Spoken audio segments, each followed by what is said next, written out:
from the top of the laptop. And we move the music stand there. That's okay. And there's a credential error on Facebook with your account. It's okay. Just record it. Don't worry about it. We're live on YouTube. That's fine. Not YouTube. Okay. Welcome everybody. My name is Matt Harbison. For those of you who don't know me, I have presenter notes on here that I can't see, so unfortunately, it's not going to be the program that I thought it was going to be. So I'll just do my best. I don't guess there's a way to show presenter note to get the presenter notes back. You would need to. Another monitor. Yeah, you would need to have the output be second desktop versus. Gotcha. I'm not sure how to do that on my phone. Okay. Well. Oh well. So, my name is Matt Harbison, and I am not a scientist by any stretch of the imagination. I'm just a guy who loves space. I have been an amateur astronomer now for, I guess, about 12 years, maybe 10, like a serious amateur astronomer. I've always enjoyed space. I've always loved space. I experienced a telescope for my first time when I was in Boy Scouts years and years ago. I went to a Boy Scout camp and someone had a telescope set up, and I walked up and I looked at it and I was hooked. I saw the Orion Nebula through it, and it just made a huge impression on me, and I never forgot it. So my whole life I begged for a telescope that Christmas. My parents got me one, and I got outside as a hobby killer, basically. When you look through it, you look through it, you touch the eyepiece and it shakes, you can't see anything. So I had one of those. I think everybody starts with one of those. And later in life, after I went to college, and I was a member of UTC Media Resources, which was kind of where I learned all my tech skills. And there were a couple of folks in there that were really into cameras. So my dad was a photographer when I was a kid, and always had a nice Canon A1. And I distinctly remember he had he was bragging about this roll of film he had. It was ISO. It was 3200 speed film, and he said this film will take a picture of the night sky. And I don't know, probably, I guess it was in 6th, 7th grade, and I took that camera and I figured out a way to get it on the back of my telescope, which on the side of my telescope is a reflector. And I tried to take a picture of the moon, of course, with 3200 speed film. So every picture was solid white. And my dad was really upset because 3200 speed film was very expensive. But later in life, I never forgot that. I never forgot looking at the moon through my telescope. If any of you have looked through the moon through your telescope, you have said to yourself, "Self, I want to take a picture of this." Just so you can remember it, really. And that was the same for me. So later in life, I returned to cameras, and I thought, I'm going to point my zoom lens at the moon. And I was just blown away by what you could do with a regular DSLR and a zoom lens. And it kind of was a progression for me from there. And then I discovered the Astronomical Society, and that led to my downfall. My progression in astrophotography. So I started my I guess adventure into astronomy with astrophotography. So these are all images I've taken through my camera. I'm very fortunate to have a telescope in Marathon, Texas, that I dial into at night, and I didn't have that to begin with. It's been a long progression to that. But these are some of my favorite images. This was my Eyepod, and it's the center part of my 7-year project of Orion. And of course, you have hydrogen alpha images of the sun there, and this is a calcium K image of the sun. Omega Centauri I took this year is one of my favorites. Cygnus Loop, also, and Andromeda, Triangulum, Rho, Elephant's Trunk, Spaghetti Nebula, California Nebula, M20, Trifid, Double Cluster, and I think that's Neowise. What's the green one right there? That's the comet neovise. Oh, yeah, okay. It's fabulous. So yeah, I mean, I have, I won't say that I have exhausted my love of astrophotography, because I still love it. Don't get me wrong. Last night I was cussing. I mean, working on my telescope in Texas, and I love it just as much as I did when I started it. But I will say this: that 7-year picture of Orion right there, it really took it out of me. It really took it out of me. For 7 years, there's 200 individual images in that, and over thousands and thousands of hours of time.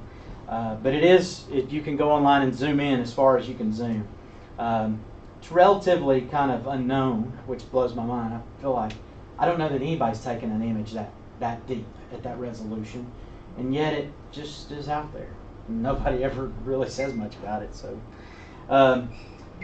the nice part about astrophotography is if you start in astrophotography, when you take the step to observing, you would think it's relatively easy, right? You're like, okay, well, I understand all this, so now let's go over here and let's do imaging. So I think what I wanted to do tonight was basically present to you a way to get into observational astronomy from a place that made sense to me, which might be the opposite way most people come to astronomy from. Most people, I think, come to astronomy from, they would go out and buy a telescope, and they're frustrated with it almost automatically because of the hobby killer or telescopes that just aren't great. Or they try to do it with a camera, and they kind of hit a limit. So I will say, for all of you that are here tonight, good job. You're already, as far as steps go, you've taken the correct first step. These folks in this room have for years chased astronomy and astrophotography, and they know all the things not to do, especially me. So if you need to ask me any questions, I'll be happy to explain to you what not to do. Of course, this is a picture of our observatory. Kevin Richardson took this. I think Bobby brought him over here, and he took some cell phone photos and camera photos. Really awesome. But this is the place to start. These folks here will teach you how to do this. This is my setup, and I brought my physical setup here because I want to go over that with you tonight and tell you what it all is and how it all works and show you things to do, things not to do. But this is the correct place to start because these people know the specifics of telescopes. Like when you look through an eyepiece, do you know how to make it easy to find something? And these folks know how to do that. Do you understand why your telescope shakes? These folks understand that as well. Do you understand when you look through the telescope which end's north? You ever thought about that? Or a direction at all? I mean, there's really no north in space, if we're being honest. But all of those directional things are important when it comes down to observing. And these folks can teach you how to do that. And, you know, I'm going to throw a shout out here to Ralph because I have learned more from Ralph McConnell than I think anybody. I mean, Ralph is, I bet I call him 3 times a week and ask him stupid astronomy questions. And he's always very patient with me. But he is a wealth of knowledge. He's forgotten more than he knows. And he plays it modest. But he really... Yeah, he's modest, but he really knows what he's talking about. So, you know, I joke when I say you start here, but this is the place to start. These folks can help you. But then you say, well, okay, Matt, well, what about telescopes? Let's be honest. These people aren't going to help me understand telescopes. So in this room, we have enough telescopes that I can show you what's up. So this is a refractor, right? Light comes in through the front and goes down to the eyepiece. Like it positions light at the eyepiece. This is a Cassegrain telescope. Light comes in from the front. It bounces off a corrector, bounces off a mirror in the back, bounces off a corrector, and then comes to the eyepiece. And then this is a reflector, and the light comes in the front, bounces off a mirror, bounces off a secondary mirror, and comes through the eyepiece. So with these 2 telescopes, you've got mirrors involved. And with that telescope, you just have a lens and an eyepiece. And then depending on what you put in there for diagonal or however you're focusing your light, you're going to have other issues to deal with. And Richard and Ralph have done fantastic programs on the specifics of these things, and I will just refer you back to the beginning Observer Basics class. I think number 2, Richard, yours was number 2, wasn't it? Or was yours number 1? I think you did one together. But these guys, all of those classes are fantastic, and if you're wanting to start, if you got the newsletter, there's a link that takes you to all 4 of those classes that you can go through, watch, and there's a lot of good information in there about how things work. So here you see, this is a reflector, just like that one on the tripod. This is a reflector, so this is what's called a Dobsonian, named after the famous amateur astronomer who created it, invented it, really. Dobsonian, Cassegrain, refractor. And these are kind of your basic telescopes. These are where you're going to start. And when you're talking about observing, you really want to be precise. You want your star points to be really nice and tight. And so reflectors have to be collimated, and that's a whole new ball of wax. And Bobby's the collimation king. I spent like probably 6 months trying to collimate a telescope. Bought all this stuff. I bet I spent $300-400 trying to buy things to help me collimate it. And finally just got so sick of it, I was about to throw it away. And I called Bobby, and Bobby said, "Bring it over, I'll fix it." And I was like, okay. I took it over to Bobby, and he fixed it in like 10 minutes. And I was so frustrated. I left like white-knuckled. I was so upset because all of this stuff seems like it'd be common sense, but it's not. There is a lot of know-how that goes into a life of astronomy and learning how these things work. So tonight what I want to do is I'm going to go through just refractor. I'm going to go through a basic refractor setup and how to make it work for you the best way possible. So I'm supposed to turn this on, but I got so busy with this technology I forgot about this technology. I'm just going to go through these things so that you can understand how all this works. This is me in Marathon, Texas. I was waiting one night for the moon to set and everything to get ready. You can see that telescope sitting right there. This is what's called a Nexus digital setting circle. It reads the encoders that tells me where I'm pointed once it's synced, and then this tells me exactly where I am in the sky. Now, as Ralph referred to earlier, the globular cluster challenge requires that you have to do certain things for these challenges and these requirements, these marathons or practices or observational checklists. And you have to be very specific in how they ask for them to be done. One of those things is you can't use a go-to. So that's no problem. You just click the disconnect, and this isn't go-to. But if you want to have information later, like if you find a double star, you want to know what it is. If you're synced, you can just turn it on and see what it is because it'll be pointed there. So it's really nice to have this information. It's not absolutely required. So there are 2 types of refractor telescopes, and this is people ask me all the time, why does this refractor cost this much and this refractor cost this much? And that's real easy. There's 2 terms that are very important: achromat and apochromat. Anybody ever heard those? You know what those are? Yep. So an achromat, this is really tricky. It's not tricky, but it is tricky. An achromat has 2 lenses. Okay, 2 lenses. That's the achromat part. It focuses one wavelength of light. Okay, that's why achromats can easily be used as solar telescopes because it only needs to focus that one wavelength of light. An apochromat usually focuses 2 wavelengths of light, and it usually has 3 wavelengths of light. Now, recently, sneaky little refractor manufacturers have gotten into making 2 pieces of glass and calling them apochromats. And astronomers if you want to read all about the frustrations astronomers have, go to Cloudy Nights because they like to complain about this to no end and debate it endlessly. In fact, another big thing that is very important when it comes to refractors is the glass type, right? Anybody ever heard the term FPL 53, FPL 51? These are glass types. They're the makeup of glass. So when you're talking about reflectors, you're not really worried about that, other than you want a durable blank. But the glass is going to be coated with a mirror, so it's not really about transmission. It's about reflectivity. So with a refractor, you're talking about transmission. And FPL 51 and FPL 53 it has been the standard for the last 10-15 years. I love this picture. If my wife would let me do this, I would do this. I would have already done it, actually.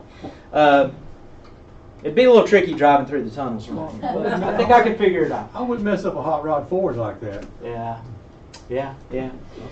So achromat, and here's the awesome thing about astronomy, the nature of astronomy right now. It couldn't be a better time to get into astronomy. You can pick up an achromat off of Amazon for $450 with everything you need, about a 70-80 millimeter. That's basically what this is. That'll be a great visual telescope.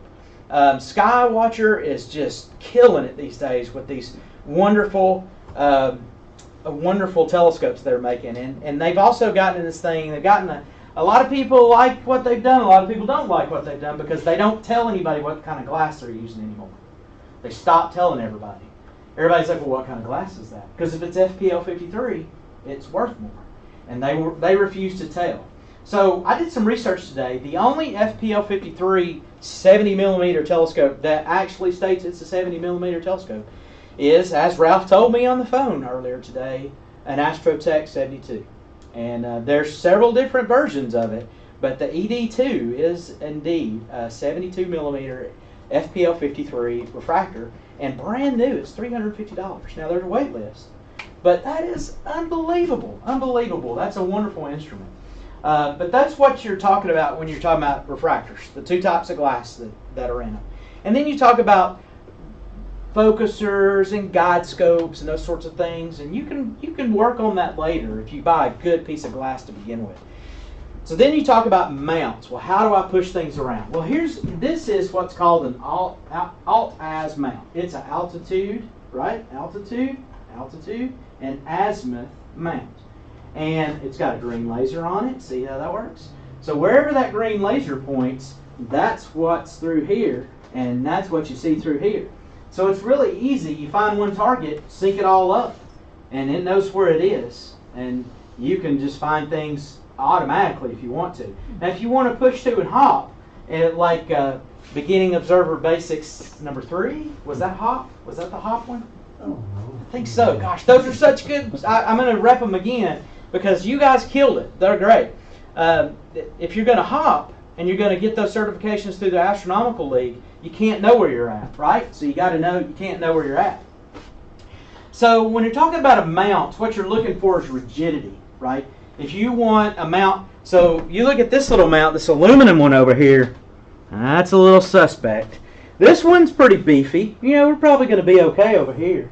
And this Dobsonian's going to be pretty solid, you know, nice, solid mounts. But if you buy a Celestron box telescope, or I shouldn't say Celestron, they do make some very good telescopes. If you buy one of the bottom tier telescopes, if it's got a pretty picture on the box of a galaxy far, far away, it's a terrible telescope. Just go ahead and throw that out there. That's kind of a way to know it. So you have altitude and azimuth, and you see how it turns on the azimuth and the altitude, up and down. And then you have a Dobsonian, it turns on the azimuth at the base, and the altitude's up and down. And this is what's called a German equatorial mount. Now, if you're going to get into astrophotography later, you want to start with a German equatorial mount, because it has to be lined up to Polaris so it can keep up with the rotation of the Earth if you want to do long exposures. So all those photos I showed earlier of my images that I took, those are all images that took hours upon hours of time. You had to spend most of those exposures are 5 minutes, 10 minutes, 20 minutes, and some are even 2 hours. I mean, I have been known to roll 2 hours on my mount, yeah. So depending on how much time you spend, you're going to want to make sure you have a good German equatorial mount. Now that little gray mount, the reflector, that is a German equatorial mount. And right through the center of it, it has a hole. And you line up Polaris to that, and that's how you know where you're at. Now, why mounting may be the most important part of the setup? It is. for imaging and observing, your mount is 110% the most important part of astronomy, astrophotography. And here's why. This is a little video. This is mounted properly. This is this telescope with that refractor on it, or this mount with that refractor and that eyepiece. And watch what the settle time on this. So, up, That's a tree, isn't it? down. Yeah. See how it stops when, see how it just locks into focus when I move it? Okay? So that's that one. Oh, that wasn't good. Why did I do that? Guts. Go back to view. Yep. Nope, nope. The view in, down. Yeah. Yep, there you go. Okay. Here we go. Command enter, by the way. Okay, so this one's properly mounted. Here is a 70mm telescope on a camera telescope. See how it's wobbly? See how it shakes? Mm-hmm. Now, it's shaking enough on this that if you went and you did, if you went and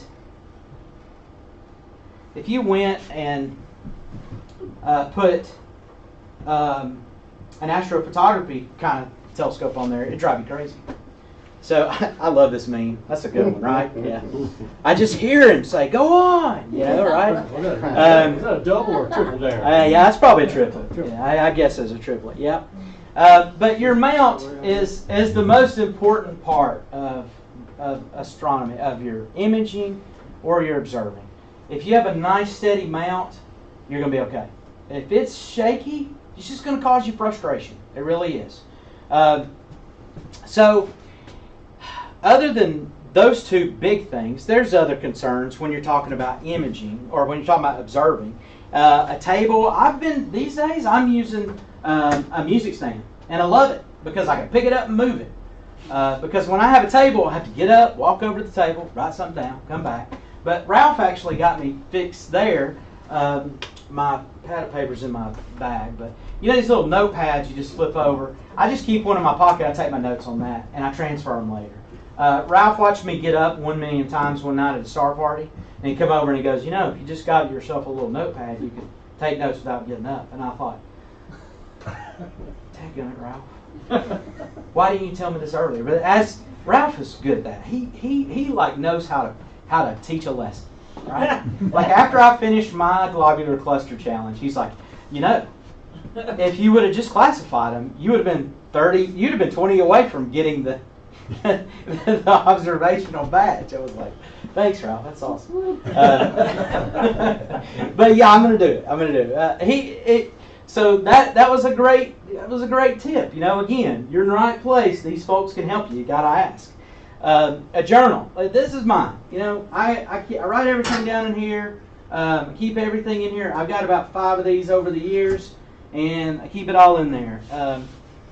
I take the notes on the little bitty pads of paper. I keep them in my pocket or in here. And red lights. You gotta have red lights. Back when I was an imager, like solely an imager, I used to laugh when, no offense, Richard, Richard would lose his mind when somebody turned the light on. It used to crack me up.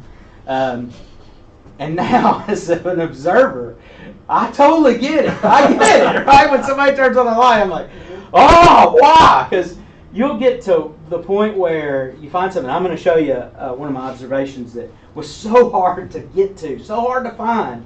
And I doubted myself all night. And Ralph and I had conversations about it.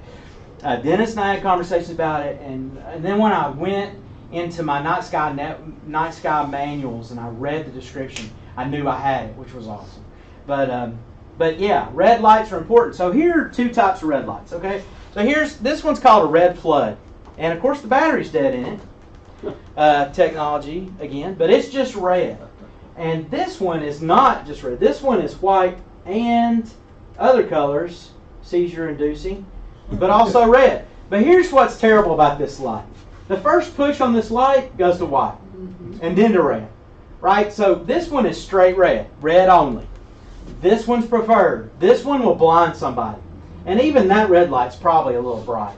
And depending on which dark site you're at, where you go, the the intensity of the red light could get you flagged as well. And if you go to some of these real star parties, like, not that ours aren't real, please don't hear me say that, but if you go to some of these where these people have staked out, somebody's been over there doing some kind of yoga to prepare their eyes for 2 hours with their eyes closed, and they open their eyes and you turn a white light on in their eyes, it's just not going to be pleasant. Okay, so we'll just throw that out there. So lights are a consideration. So those are parts of the other equipment. Now I also have my colored pencil set up here, and I have my charcoal pencils and things to make globular clusters, because as with most things, you don't know you need those things till I ask Ralph, how'd you make yours so fuzzy? And Ralph says, oh, this. So I'm sorry, Ralph, I'm picking on you. But I mean, I'm not picking on you, because you have taught me all this, and I'm very thankful, because I love it immensely. So after all the equipment, you got to understand the basics of the telescope. And then here's a word I'm going to teach you tonight, because I feel like this word is overlooked and so important. It's called orthogonality. How many have honestly heard that word before? Only from you. Yeah, only from me, probably. That's right. And orthogonality is like, there's two definitions of orthogonality. There's a mathematical definition of orthogonality, and then there's basically a real world explanation of orthogonality. And I had another chart and it didn't get in there, and I'm sorry. I meant to go back and put it in there, but basically having your telescopes and guide scopes pointed at the same time. So how does that in theory work? So with a German equatorial mount, you see this is what happens when you're doing imaging. See how the light is pointed? Pretend Polaris is right here. Well, the telescope is off, right? The telescope is not pointed. So some people call this cone error. This error, mathematically, is just going to mess up your guiding. It's going to cause your images. You know when your stars look all wonky? Right here. So with observing, there's very similar results. If you don't have everything lined up, it's just going to aggravate you. You're going to be frustrated to no end. So it's very important. So here's my procedure for being orthogonal. Locate a visible object during the daytime in your main scope. Okay? So I have these two radio towers about 20 miles away from me, and I put my telescope right on there, and then I put my finder on there, and I get that lined up. And I make sure what's in my finder is in my main scope. And once those two match up, at night, it's a simple process of just fine-tuning a little bit. So much easier than trying to do it at night. Anybody ever tried to wrestle this at night, like for hours? Yeah, you'll say bad words. So you align your guide scope with the same object, and once you do that, I mean, it really makes everything so much easier. Right there, Mrs. Foster? No, okay. And then actually the practice of getting out and setting up. So notice I got 1 hour before sunset. It is so important to do this during the day. If you as an astronomer, as an observational astronomer, get out with your telescope, don't carry it out at night. That'll just cause you, again, to say bad words. Get out an hour before so you could see it, so you could see the telescope and know what you're doing. Find a nice level spot with no hazards, right? So, like if you're outside, don't put your telescope right next to a cactus. Ask me how I know that. Yeah. So I spent like $20 buying this red light to put in a cactus in Texas because I fell in it like twice. And it's like not one of those kind cactus, not the happy cactuses, but ones that leave things in your leg that pour blood. It's like I got tapped by a keg tap. And it was awful, and it hurt. And they also, who knew cactuses are also like poison ivy?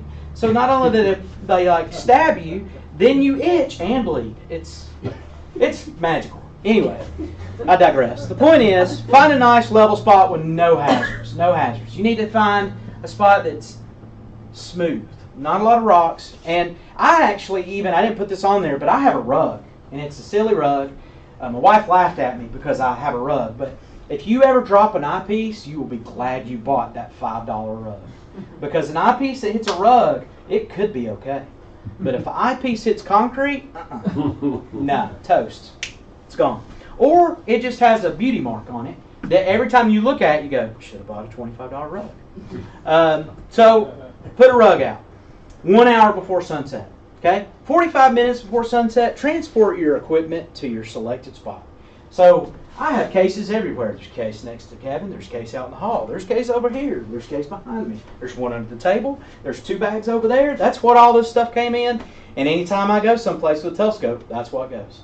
So I actually have a blog post on my website where you can actually you can scan it at the end. You can go and see it later. But you can go and see my really super portable setup, and it's in this little box down here, this little gray one here. It was that second scope you saw, the one that shook real bad. That's that. And I don't usually keep this telescope on it. I did it over there. I just put it in there just to show you. So 45 minutes before sunset, put all that stuff where you want it. Okay. Again, back to hazards. Don't put it right next to your telescope. Ask me how I know that. Because you'll trip over it, you'll fall, and you'll drop an eyepiece. So put it close, but far enough away.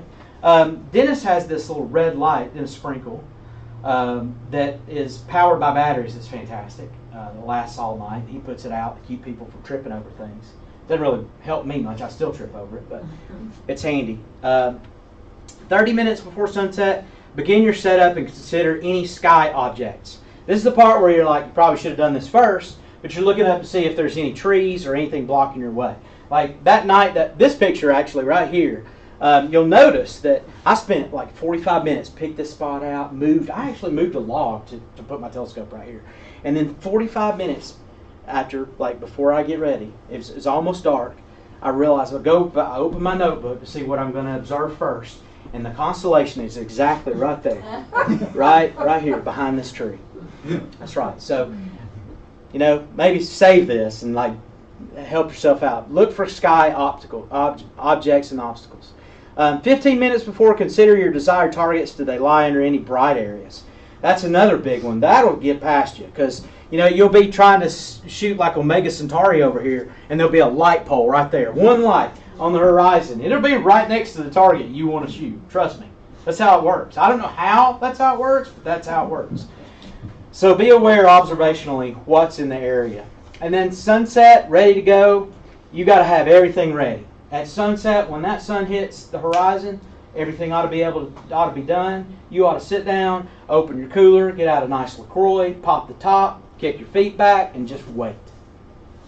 Just wait while imagers whine about not seeing Polaris, or Polaris being behind that one cloud that's in the sky. And you can just laugh, or you can sit and open the roof and point your telescope where you need to.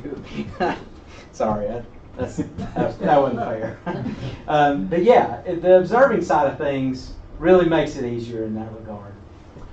So here is, I told you I was going to show you what the Astronomical League requires. And this is that sketch that I was so concerned about. I spent like 2 hours on this that night. I think I told you about it while I was out there. And then I got back and we said something about it.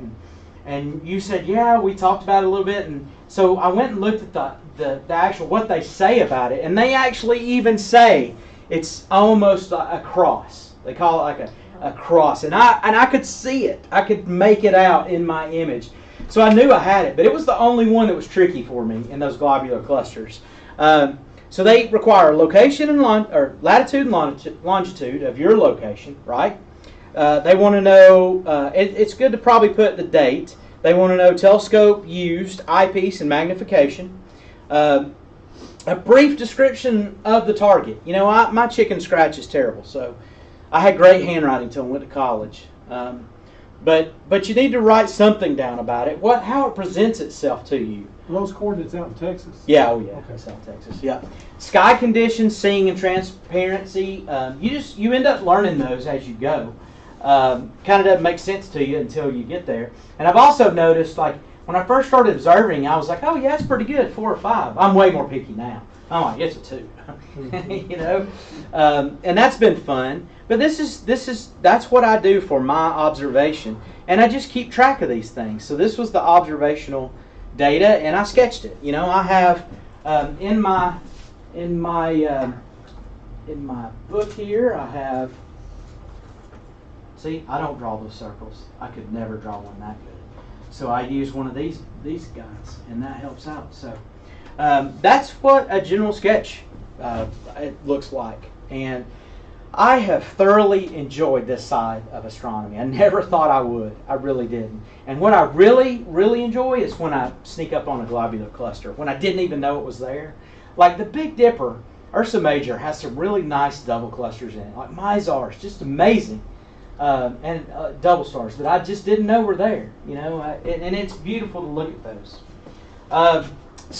Over the last really probably 6 months, I've been really working on my Constellation Hunter program. Ralph is the one that alerted me to it, and I've actually taken it a step further than what they require. But the Constellation Hunter certificate required, they ask for either Northern Hemisphere or Southern Hemisphere Constellation Hunter program, and there's a list. There's about 47, Ralph. Does that sound right to you? 47 constellations? Something like that. I'm 14 away from having the Northern Hemisphere. So here's Cygnus, and all they asked for is principal stars in the constellation. This was the very first one I did back in 2021, so last year. And I bet, Ralph, y'all's names are on here somewhere. Yeah, let's see. I usually write down who's out there with us. Maybe I didn't on this one. I know I have on the others, but there again, latitude, longitude, seeing, the date, named all the stars. I was actually imaging the Cygnus Loop, that picture you saw, that, so I drew it over there on the side. But then, you know, weather stinks these days. So I actually took it a step further, and I started drawing with tracing paper on top of it, the constellation, and what I see when I look up there. As a kid, that's something I've always done. I've looked up at the constellation and kind of imagined what it would look like, right? Because you see either the Greek constellation, and there's so many different constellation systems out there from other cultures. It's pretty amazing. Native Americans have all of these different constellations. Orion is Oche. I'm going to mess it up, but they're the big canoe, little canoes is fascinating. And so I thought, you know, this will be fun. So it's just, I put paper over the top of it, sketchy paper, and then I draw it. So here's Draco, and I write down what I see and usually what's going on in my life, and then here's my sketch for that. Now, I'm not the best artist, right? But I enjoy doing this. And hey, you got to do something when it's raining. So here it is. And Pegasus. Now, Pegasus is one of my favorite ones. There you go. Curtis, you're on that one. Those are the people that were out at Cloudley Canyon that night. And here is the constellation. So that's, you know, when I look up in the sky, that's what I see. And if you look at the asterisks, those line up with the constellation. Again, the information I showed to you earlier, that's what I record, that's what I write down. And here's all my constellations I've drawn up to this point. And I've, you know, the other awesome thing about this is I have really learned these constellations from this. You spend a lot of time with them. You know, these drawings, they take me a week or so each. I'm not a fast person on this. But I have thoroughly enjoyed doing this. It's been a lot of fun. Totally different from imaging. So aspirations and improvements, things that I hope to do in this, and places I need to improve. I really want to finish the Constellation Hunter. I want to do a Messier Marathon one day.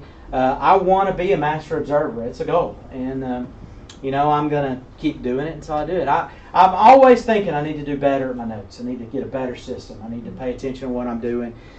And it's tricky. I mean, first of all, you're out there in the dark with a red light with the battery dying, and like it just gets worse and worse as the night goes on.